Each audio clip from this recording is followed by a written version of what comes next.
What if I told you that one of the most powerful men in professional football, a man worth billions, a man who has watched his team win more championships than almost anyone alive, woke up one morning, checked his phone, and felt his stomach drop straight to the floor?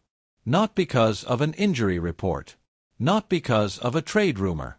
Not because of a bad practice session or a locker room fight or a contract dispute that leaked to the media. No. He felt that sick, cold gut punch feeling because of 6 words.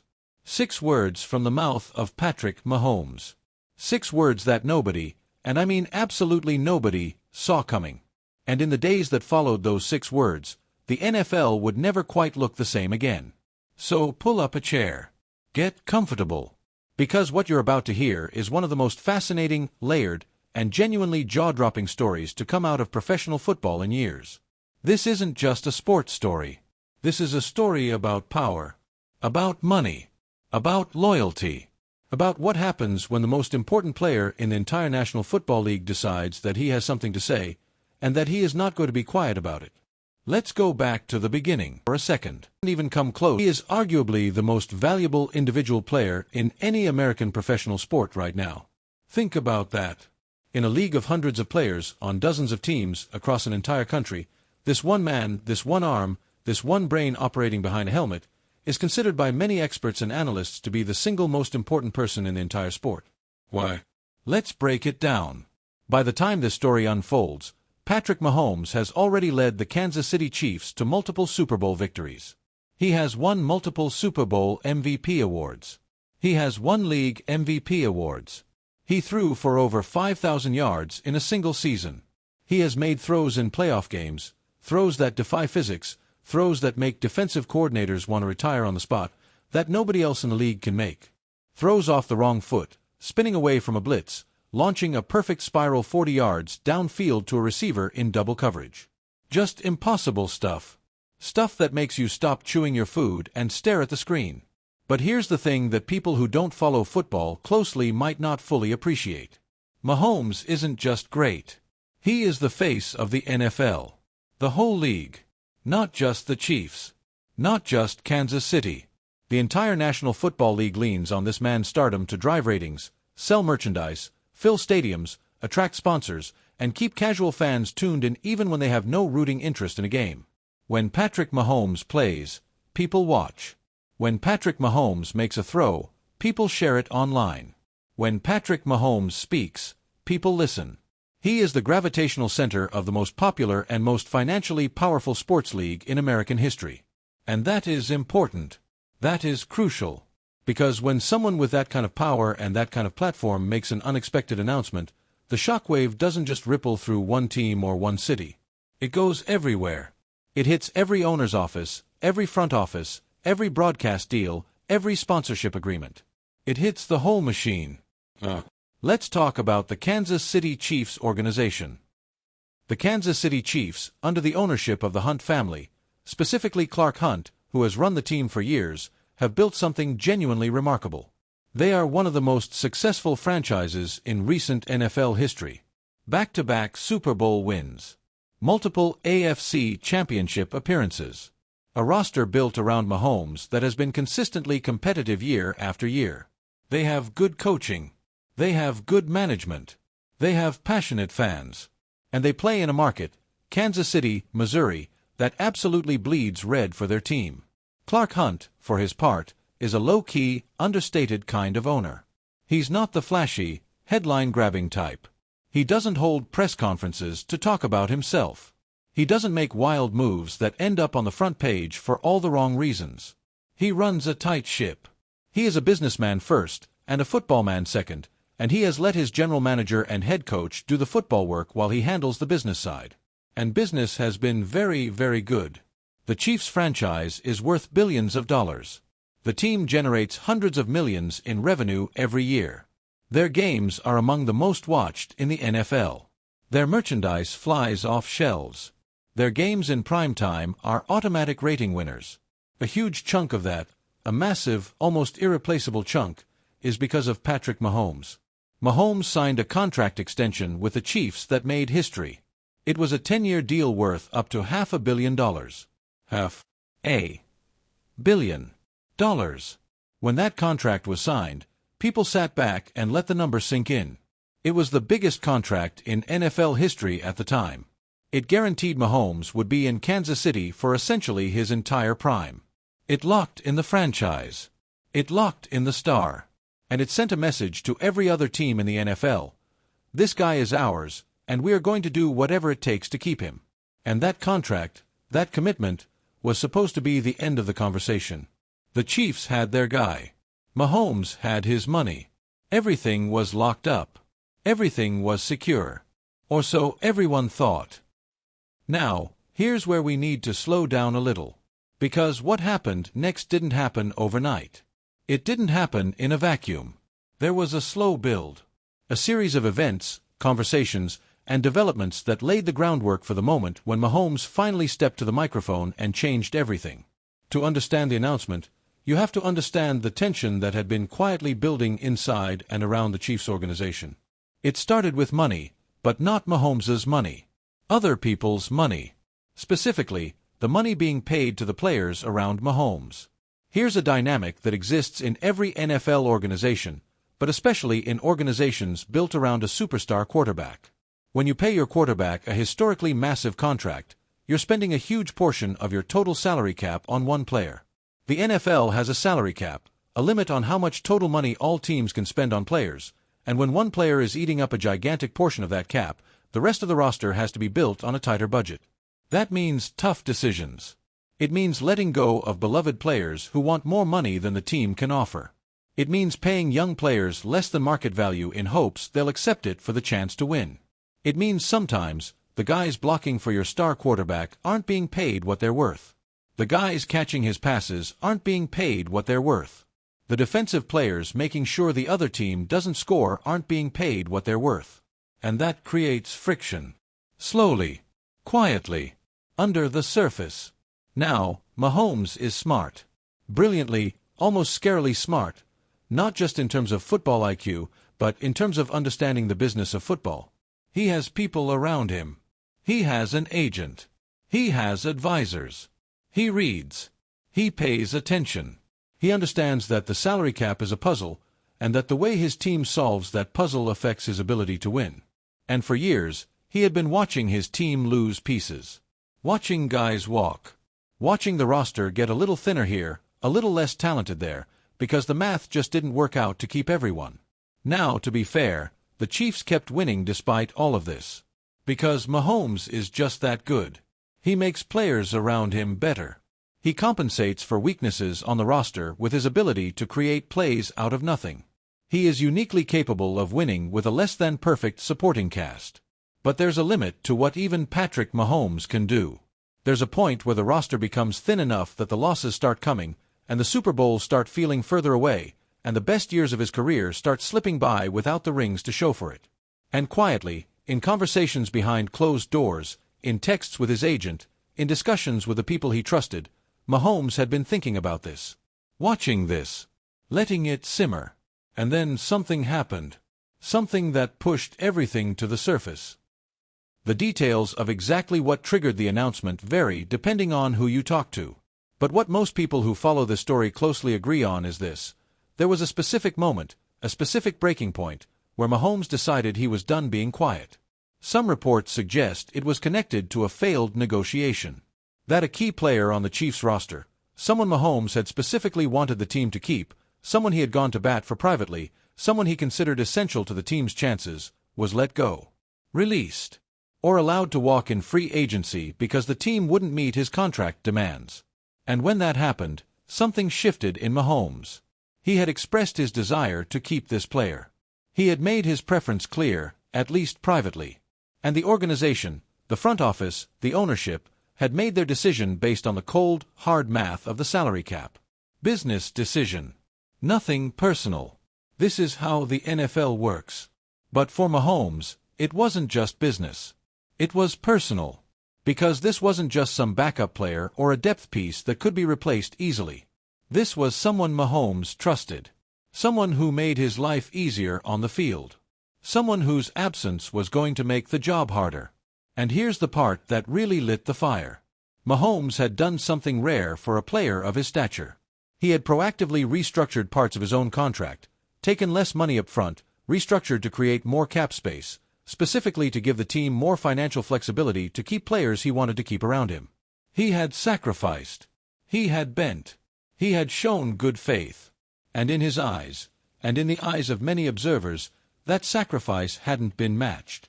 Now, to be clear, this is a complex situation with legitimate perspectives on all sides. NFL teams have to make hard decisions all the time. The salary cap is merciless. You can't keep everyone. Even the best-run organizations lose players they love because the numbers don't add up. This is the reality of the NFL. But reality doesn't make the frustration go away. And for Mahomes, the frustration had been building. And building. And building. Until one day, he stopped keeping it private. Let's talk about the announcement itself. Because the way it happened was almost as surprising as what was actually said. This wasn't a prepared press conference with a podium and a backdrop. This wasn't a carefully worded statement released through a PR team at 4 p.m. on a Friday, timed to minimize coverage. This wasn't even a planned media availability after a practice session. No. What happened was more direct than that. More raw. More Mahomes. The announcement came in a format and a setting that felt unscripted. In the era of social media, in the era of players going around traditional media to speak directly to fans, it hit differently. It wasn't filtered through a reporter or a press release. It came straight from him. His voice. His words. His face. And what he said, in essence, stripping away everything and getting to the core of it, was that he was not happy with how the organization was being run. That he had concerns about the direction of the team. That he had expressed those concerns privately and felt they hadn't been fully heard. That he loved Kansas City, loved the fans, loved his teammates, but that he was at a point where he needed to be honest about what he was seeing and feeling. He talked about winning. About how winning was the only thing that mattered to him. About how he hadn't sacrificed and worked and pushed himself this hard just to watch the window close. He talked about the importance of surrounding talent, about how even the greatest quarterback in the world can't do it alone, and about how the team had to be committed to putting the best possible people around him. He talked, carefully and without naming names directly, about feeling like some of the decisions being made weren't fully aligned with the goal of winning championships. That there was sometimes too much of a focus on the financial bottom line at the expense of competitive excellence. And then, and this is the part that sent the shockwave, he said something that nobody was prepared for. He said that he wanted to explore all of his options. 5 words. Quiet. Measured. But absolutely seismic. Now, you might be thinking, wait, he's under contract. He signed a 10-year deal. How does he have options? And that's a fair question. Let's get into it. NFL contracts, especially massive ones like Mahomes's, are often structured in complex ways. They include things like signing bonuses, guaranteed money, voidable years, and various clauses that can affect how and when a player can exit a contract or renegotiate terms. A contract that looks locked in on the surface can have mechanisms built into it that give a player more leverage than you might expect. Without getting too deep into the legal weeds, there are a few scenarios that exist when a player of Mahomes's caliber expresses dissatisfaction. First, he could request a trade. The Chiefs are under no obligation to honor such a request, but the calculus changes dramatically when the player requesting the trade is Patrick Mahomes. Trading away your franchise quarterback, your dynasty engine, the guy who has carried you to Super Bowls, is not like trading away a backup cornerback. The pressure that would come down on the organization from fans, media, sponsors, and the league itself would be extraordinary. Second, there's the leverage angle. Even without a formal trade request, the simple fact that Mahomes has publicly expressed dissatisfaction changes the power dynamic dramatically. Before the announcement, the Chiefs held all the cards. He was under contract. He was their guy. They set the terms. No. Now there's a cloud over the franchise. Now there's a question mark. Now every decision the organization makes is going to be viewed through the lens of, is this going to make Mahomes happy or not? Third, and this is the one that probably kept the owner up at night, there's the reputational damage. When the face of your franchise, the man parents buy jerseys for their kids wearing, the man whose name is synonymous with your team's greatest era, stands up and says publicly that he has concerns about how the organization is being run, that's a story. That's a story that doesn't go away. That's a story that affects how free agents view the team. That's a story that affects how coaches view the team. That's a story that affects how sponsors and broadcast partners and the entire NFL ecosystem views the team. Clark Hunt, low-key, methodical, careful Clark Hunt, suddenly found himself at the center of a very, very loud story. And panic, in whatever form it takes for a billionaire NFL owner, set in. Let's talk about the panic. Because when I say panic, I don't mean Clark Hunt was running through the halls of Arrowhead Stadium knocking things over. I mean something more calculated. More institutional. The kind of panic that happens in boardrooms and private phone calls and emergency meetings that never make it into press releases. Multiple sources familiar with the situation describe the atmosphere inside the Chiefs organization in the days immediately following the announcement as, quote, tense. There were conversations happening at every level. Coaches were asked questions they didn't have answers to. Front office staff were fielding calls from reporters. Lawyers were reviewing contract language. Advisors were being consulted. And at the center of all of it was a very simple, very uncomfortable question. How do we fix this? Because here's the thing, and this is the part that makes the owner's position so difficult. There is no clean, easy fix. If the organization caves entirely to everything Mahomes wants, if they publicly acknowledge that he was right, that they haven't been spending wisely, that they've prioritized the bottom line over winning, then they look weak.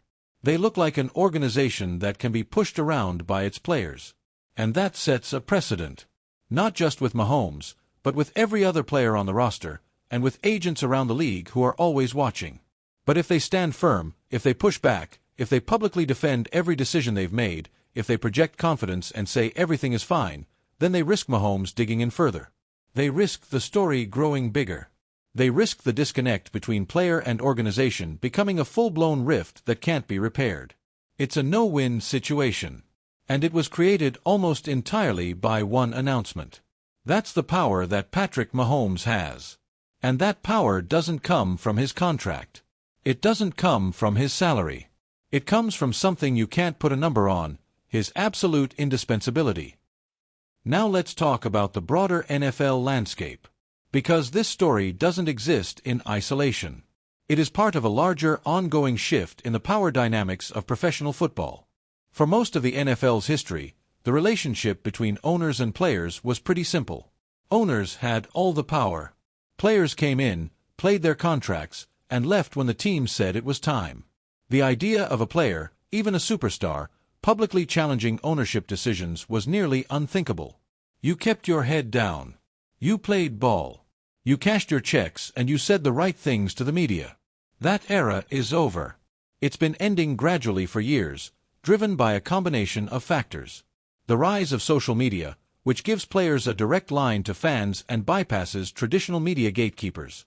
The growing awareness among players of their own economic value and leverage. The example set by players in other sports, particularly the NBA, where stars like LeBron James have exercised enormous power over team decisions for years. And the simple reality that as player salaries have climbed into the hundreds of millions, the players themselves have become too big, too famous, and too economically significant to simply be managed and controlled.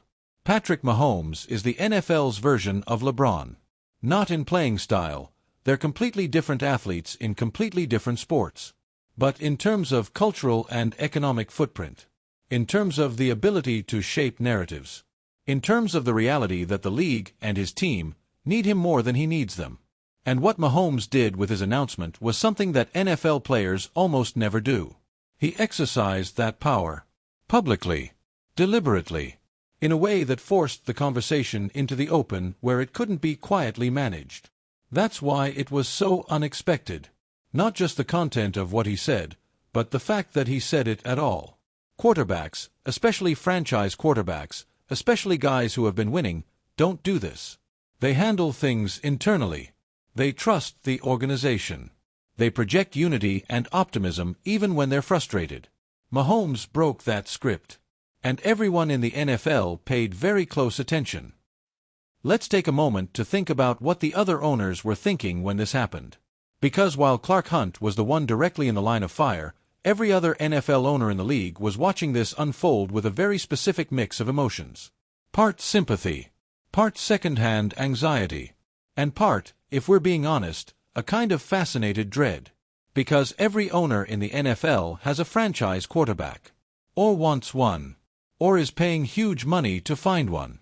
And every owner knows that the moment their franchise quarterback feels the way Mahomes apparently felt, undervalued, unheard, watching good players leave while the organization prioritizes the bottom line, is the moment their own carefully built empire starts showing cracks.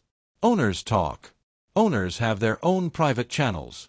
And when one of them has a situation like this, when Patrick Mahomes, of all people, goes public with his frustrations, the message that sends to ownership groups around the league is stark and uncomfortable.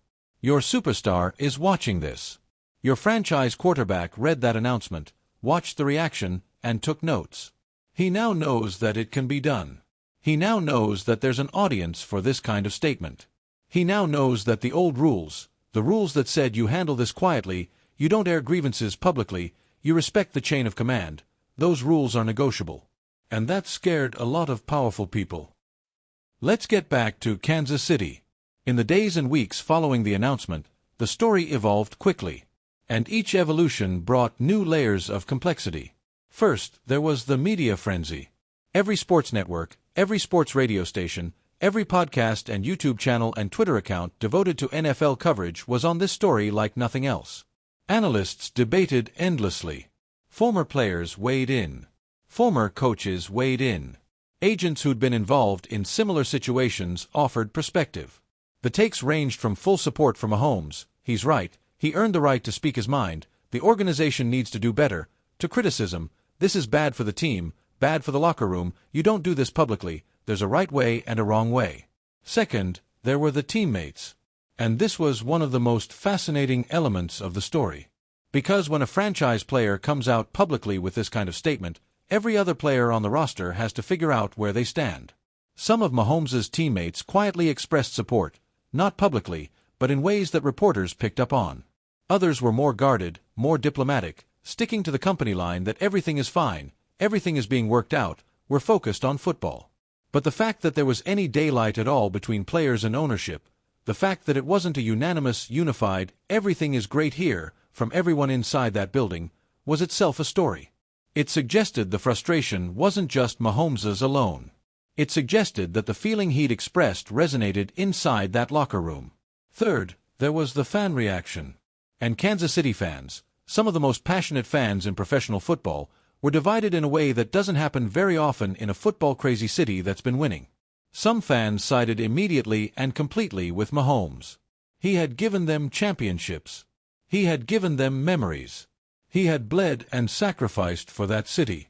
If he said something was wrong, then something was wrong, and the organization needed to fix it. Other fans were worried. Not necessarily defending every decision the organization had made, but worried about what public conflict meant for the team going forward. Worried about what it meant for the locker room, for the season ahead, for the dynasty they'd been building. And a small segment, vocal as always, chose the most extreme position, that Mahomes was being selfish, being greedy, being disloyal, biting the hand that fed him.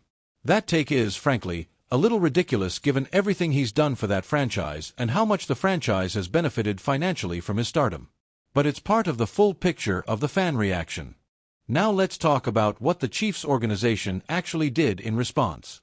Because this is where the story gets really interesting. Because the response, the way it was handled, the timing, the tone, reveals a lot about how that ownership group operates and about what Mahomes' announcement ultimately achieved. The first move Clark Hunt made was to reach out privately. Not through a press release. Not through a public statement from a spokesman. He made direct contact with Mahomes. The exact content of those conversations has never been fully reported, because both sides kept it tight. But multiple reports indicated that Hunt moved quickly, more quickly than anyone expected, to open a real dialogue. That alone was significant. Because it meant that the panic, whatever form it took, translated into action. It meant Hunt understood the stakes immediately and responded accordingly. There was no "let's wait and see" approach. There was no dismissive response from ownership saying everything is fine and Mahomes needs to trust the process. There was a phone call. And then more conversations.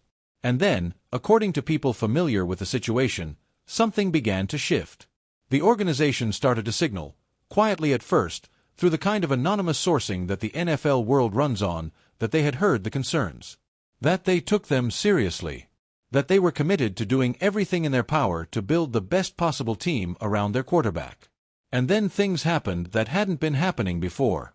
A player the team had been in negotiations with, one of the names that had come up in conversations about the roster concerns Mahomes had expressed, suddenly signed an extension. The talks that had been stalling, that had been stuck on money, somehow got unstuck. Both sides agreed to terms. Was that a coincidence? Maybe. The NFL is full of contract negotiations that drag on and then suddenly resolve. That's just the nature of the business. But the timing was hard to ignore. And people around the league noticed.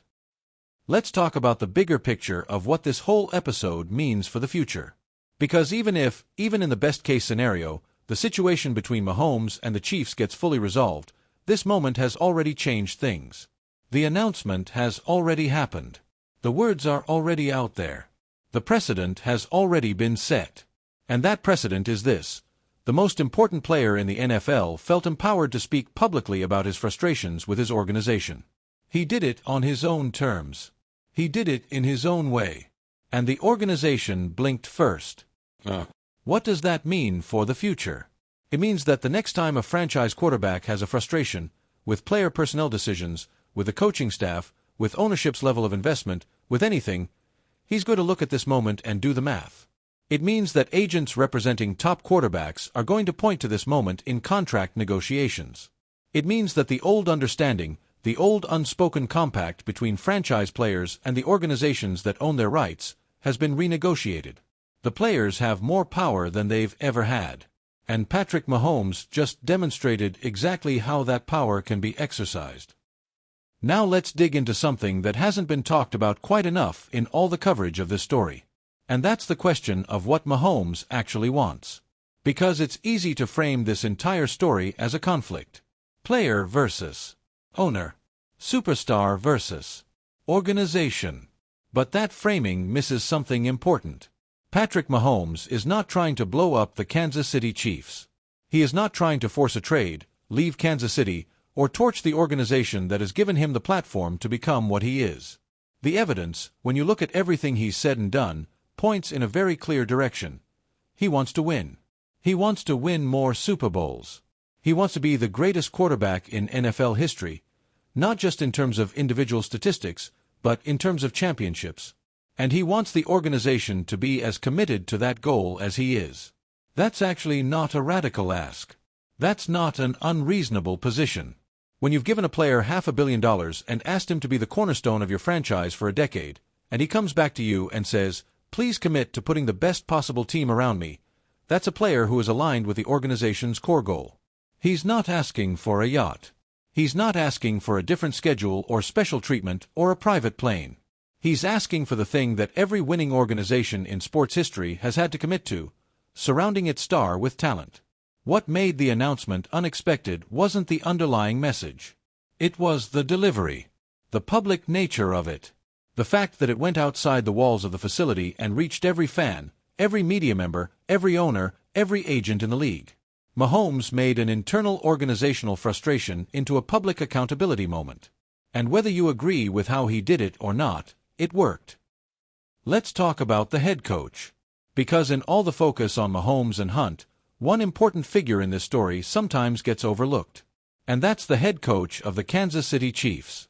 Andy Reid, the mastermind who has been coaching Mahomes since he was drafted, who has built the offensive system around Mahomes' extraordinary abilities, who has been one of the most successful head coaches in this era of football, was also navigating the situation.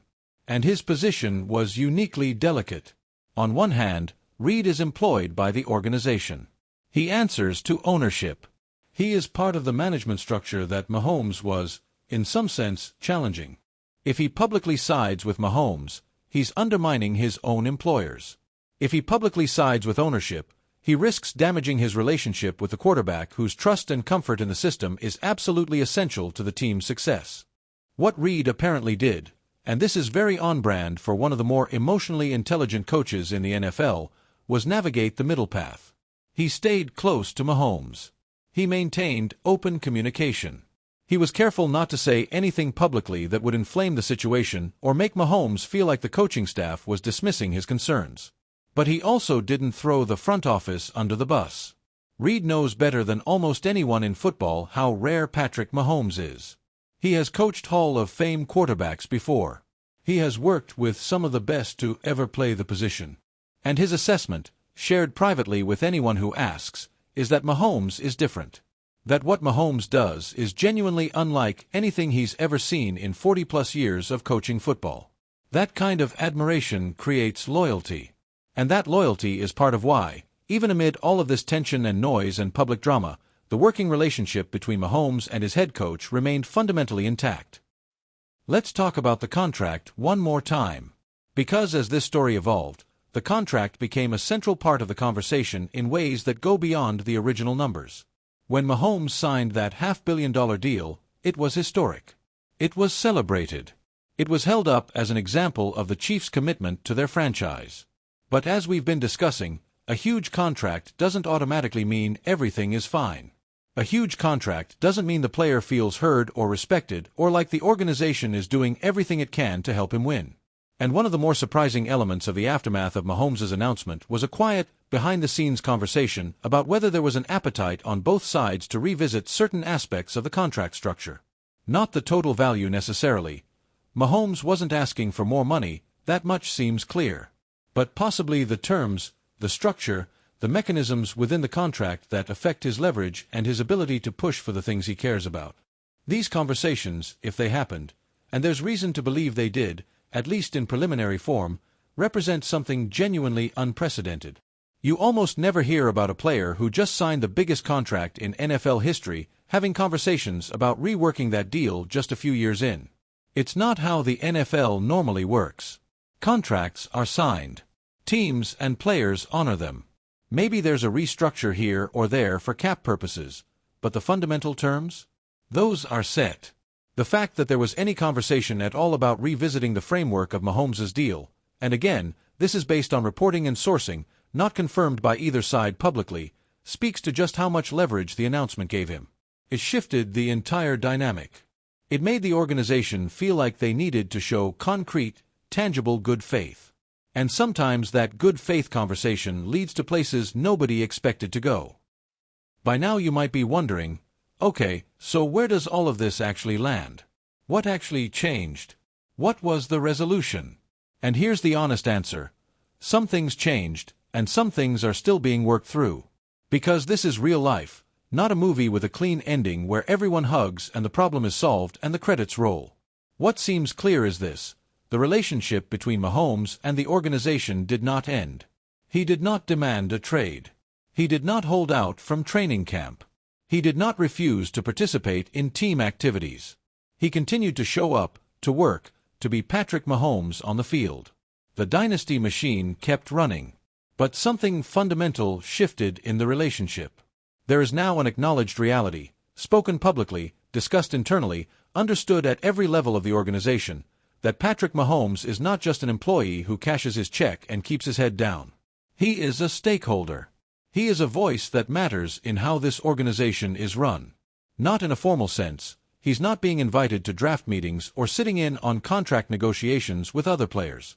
But in the sense that his perspective carries weight. In the sense that when Mahomes expresses a preference about the direction of the team, that preference is taken seriously and factored into decisions. That's new. That's genuinely new for a player in his position, at his organization, in this league. And it came directly from the announcement. Let's zoom out again to the NFL as a whole one more time. Because this is ultimately what makes this story so important beyond just the Kansas City Chiefs. The National Football League is the most powerful and most profitable sports organization in the United States. It generates more revenue than the NBA, MLB, and NHL combined. It commands the biggest broadcast deals in television history. Its biggest games attract over 100 million viewers. It is a cultural institution. And for a long time, the NFL was also one of the most owner-friendly professional sports leagues in existence. The power that owners held over players, through the franchise tag, through the draft, through the structure of contracts that weren't fully guaranteed the way NBA contracts are, was enormous. Players came and went. Owners stayed. Teams were dynasties only as long as ownership maintained them. But the last decade has seen a slow, grinding shift. Players have become more organized, more aware, more willing to exercise what leverage they have. The NFLPA has fought for more guaranteed money, more player protections, more player agency. And individual stars, not as a union, but as individual human beings with platforms and voices, have started to reshape how they engage with the organizations they play for. LeBron James showed the NBA what player power looked like in its fullest form. He chose his teams. He had input on rosters.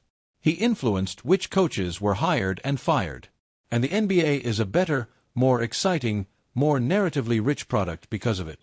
The NFL has been slower to evolve. The culture is different. The sport is different. The structure of the contracts is different. But what Mahomes did, what this announcement represented, is the NFL's version of that evolution arriving in full force. And the owner who panicked? He will recover. The Chiefs will continue to be a great organization. Mahomes will continue to be Mahomes.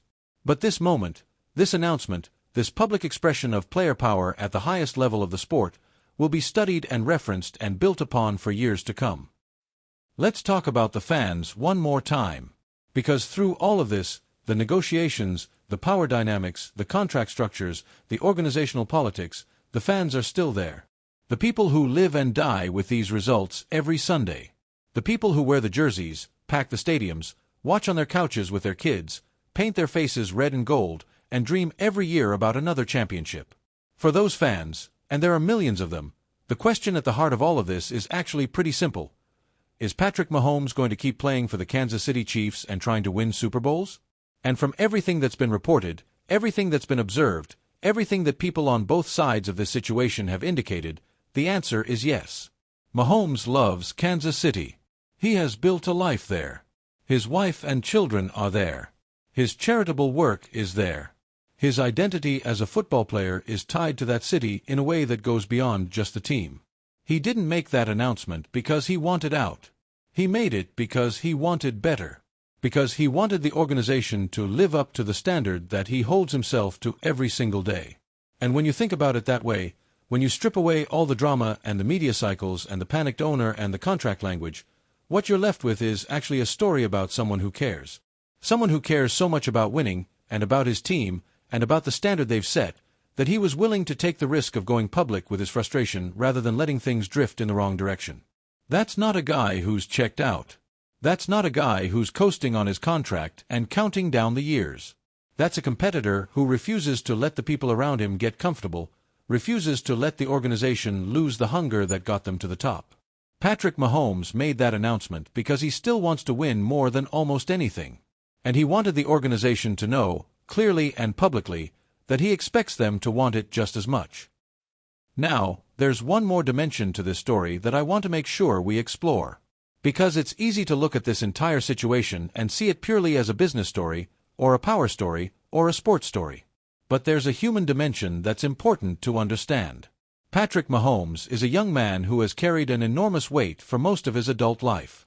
The expectations that come with being who he is, the greatest quarterback of his generation, the face of the most popular sports league in America, the man who is supposed to win every year, whose off days become national news stories, whose losses are dissected by millions of people, that weight is real. And for most of his career, he has carried it with a level of grace and composure that is genuinely remarkable. He smiles under pressure. He makes jokes when things go wrong. He talks to teammates with encouragement when games are slipping away. He does not melt down. He does not lash out. He does not point fingers. So when Patrick Mahomes, this person, this competitor who is so good at keeping his composure, at projecting calm, at managing his public image, when he steps out and says publicly that something is wrong, that something needs to change, that he has concerns he can no longer keep quiet, that means something. That means the concern is real and it's been sitting on his chest for a long time. That means the decision to go public wasn't impulsive or emotional. That means he weighed it carefully, understood the consequences, and decided that speaking up mattered more than staying quiet. He's not a man who complains. He's not a man who makes excuses. He's not a man who publicly throws anyone under the bus when things don't go his way. The fact that he broke from all of that and made this announcement tells you more than any press release or anonymous source ever could. Here's something else worth considering. The timing. Because the announcement didn't happen during a losing streak. It didn't happen after a devastating playoff loss when emotions were raw and frustrations were high. It happened at a moment when the Chiefs, by most external measures, were still one of the best teams in the NFL. Still contenders. Still capable of making a deep playoff run. That makes it more significant, not less. Because when things are going badly, criticism is expected. When a team is losing, everyone looks for someone to blame, and players sometimes say things they regret later. That's normal human nature under pressure. But when things are, by most measures, still going pretty well. When you're still winning more than you're losing. When you're still a favorite to go deep in the playoffs. That's when an announcement like this carries a different weight. Because it means the player isn't reacting emotionally to a bad stretch. He's making a calculated, considered statement about where he sees the organization heading if things don't change. He's looking ahead. He's seeing around the corner. He's trying to course correct before the correction becomes too late. That's leadership. Uncomfortable leadership. Leadership that makes powerful men panic. But leadership nonetheless. Let's talk about what happens next. Because as of right now, this story is still unfolding. The full resolution, whatever it looks like, hasn't fully materialized. The relationship between Mahomes and the organization is in a different place than it was before the announcement. Better in some ways, more complicated in others. What the Chiefs need to do is clear, at least in principle. They need to demonstrate, not just in words, but in actions and decisions, that they are committed to winning at the highest level. They need to find ways to build around Mahomes that give him genuine confidence that the team is all in. They need to make him feel like a true partner in the enterprise, not just a product that generates revenue.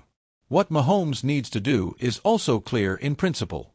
He needs to continue being Patrick Mahomes, the most irreplaceable player in football, the competitor who leaves everything on the field, the leader who makes everyone around him better.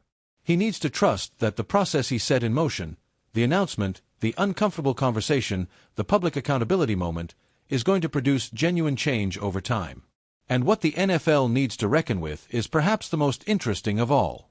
This league, this $60 billion machine, is in the middle of a fundamental power shift. The players are finding their voice. The superstars are learning that they have leverage that extends far beyond contract negotiations. And the owners, even the smart, capable, successful ones like Clark Hunt, are going to have to adapt to a new reality where their franchise players are partners in the enterprise, not employees to be managed. The NFL has navigated massive changes before. Integration, free agency, the salary cap, player safety, the media revolution. It has always adapted, always evolved, always found a way to grow more popular and more profitable with each passing decade. It will adapt to this too. But the adaptation starts with acknowledging that what Patrick Mahomes did, the announcement that sent an owner into a panic, that sent shockwaves through every front office in the league, wasn't just a moment. It was a signal. A flare fired into the night sky, visible to everyone who was paying attention. The most important player in football wants to win, wants his organization to be worthy of his talent, and is no longer willing to stay quiet when he feels that standard isn't being met.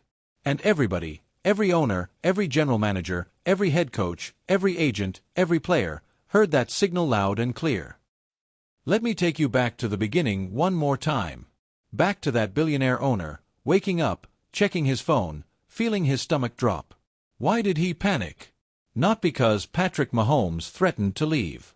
Not because the dynasty was immediately over. Not because the business was about to collapse.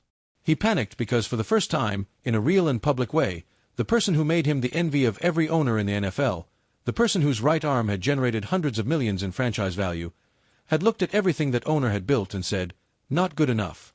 And there is no richer, more humbling, more clarifying feeling in the world than having the best at what they do tell you to your face that you need to do better. Clark Hunt is a smart man. A successful man. A man who has navigated the complicated waters of running an NFL franchise for a long time. He has seen a lot. But he had never seen this before. Nobody had. Because nobody had ever had Patrick Mahomes before. And nobody had ever had to reckon with what it looks like when Patrick Mahomes decides the time for private conversations is over. So what's the takeaway from all of this? What do we actually walk away with after spending all this time with this story? Maybe it's this. Power in sports, in any major enterprise, really, doesn't flow in just one direction. It doesn't just flow from owners to players, from management to talent, from the people with the money to the people with the skills. It flows in both directions, always, and the direction it flows most strongly in any given moment is determined by one thing. Who needs whom more? The Kansas City Chiefs need Patrick Mahomes more than Patrick Mahomes needs any one team. That's not a knock on the organization. That's just the truth. It's the truth for almost every NFL team in relation to their franchise quarterback, but it's especially true for the Chiefs in relation to Mahomes, because what he brings is so singular, so rare, so unrepeatable. And when the person who is needed most decides to use that leverage, not for money, not for personal gain, but for the cause of winning, for the cause of being given the tools to be great, the response from the people who need them is, almost inevitably, to panic. And then to listen. And then, if they're wise, to change. The story of Patrick Mahomes' announcement and the NFL owner who panicked is not a story about disloyalty or greed or drama for drama's sake. It's a story about what happens when someone who has dedicated their life to excellence looks at the structure around them and decides that excellence deserves better. It's a story about a man who had every reason to stay quiet, who had the biggest contract in NFL history, who had won more than almost anyone his age had ever won, who had achieved things that would make most athletes spend the rest of their career coasting, and who chose instead to speak. Because winning matters more to him than comfort. Because the standard he holds himself to, he holds the people around him to. Because half measures and good enough and close, but not quite don't satisfy a man who knows what it feels like to stand on a confetti-covered field in February with a Lombardi trophy in his hands.